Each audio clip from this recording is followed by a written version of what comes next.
ஆசை கொண்ட சிங்கம். வணக்கம் குழந்தைகளே. இன்று நாம பார்க்க போற கதை ஒரு வேற லெவல்ல சிங்கத்தை பற்றி தான். இவன் அதிகமா கடிக்க மாட்டான், ஆனா அதிகமா செல்ஃபி எடுப்பான். வாங்க பார்க்கலாம்.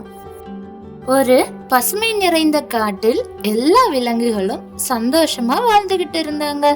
அந்த காட்டுக்கு ராஜா யார் தெரியுமா? சிங்கம் லியோ. ஆனா லியோவோ ஒரு அழகுக்கு மட்டும் கவலைப்படுற சிங்கம். அவன் எப்பவும் செல்ஃபி எடுத்துக்கொண்டே இருப்பான். முதலாவது முடியை சீவிக்கிட்டு ஒரு செல்ஃபி, இரண்டாவது சாப்பாடுடன் ஒரு செல்ஃபி, மூன்றாவது அருவிக்கு முன்னால் செல்ஃபி. இப்படி செல்ஃபி எடுத்துக்கொண்டே இருப்பான். மற்ற விலங்குகள் எல்லாம் சிரிச்சாங்க. இவன் ராஜா இல்ல, சினிமா ஹீரோ போலன்னு கிண்டலா சொன்னாங்க. ஆனா லியோ கவலைப்படல. அவனுக்கு செல்ஃபி தான் முக்கியம். ஒரு நாள் காட்டுக்குள்ள வேடர்கள் வந்துட்டாங்க. அவங்க கையில வலை, கயிறு எல்லாமே தயாரா இருந்துச்சு. விலங்குகள் எல்லாம் பயந்து ஓடினாங்க. வேட்டையர்கள் வேட்டையாட ஆயத்தமா வந்தாங்க. எல்லா விலங்குகளும் லியோவை காண கத்துனாங்க. ராஜா, எங்க நீங்க? வேட்டையர்கள் வந்துட்டாங்க. ஆனா லியோ எங்க இருக்கார் தெரியுமா? அவர் இன்னும் பாஸ் போல போஸ் கொடுத்து செல்ஃபி எடுத்து கொண்டிருந்தார். அந்த வேட்டையர்கள் லியோவின் பக்கத்துல வந்துட்டாங்க.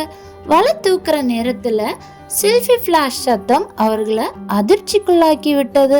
அவர்கள் தாங்களே சறுக்கி கீழே விழுந்துட்டாங்க. லியோ எதுவும் புரியாம அடடா, நல்ல ஷாட் என்று சொன்னான். செல்ஃபி மூலம் அவன் தப்பிச்சிட்டான். மற்ற விலங்குகள் எல்லாம் குதூகலமிட்டு ஆரவாரம் பண்ணனாங்க.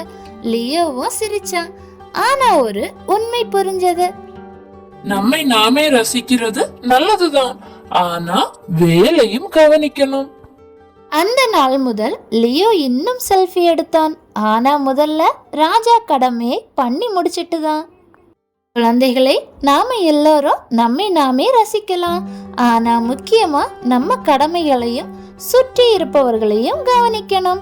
நீங்களும் லியோ மாதிரி தங்களை நேசிக்கவும் மற்றவர்களை கவனிக்கவும் பழகுவீர்களா? இந்த கதை உங்களுக்கு பிடிச்சிருந்ததுன்னா லைக் பண்ணுங்க, ஷேர் பண்ணுங்க, அப்படியே நம்ம சேனலை சப்ஸ்கிரைப் பண்ணுங்க. அடுத்த கதையில சந்திக்கலாம். நன்றி.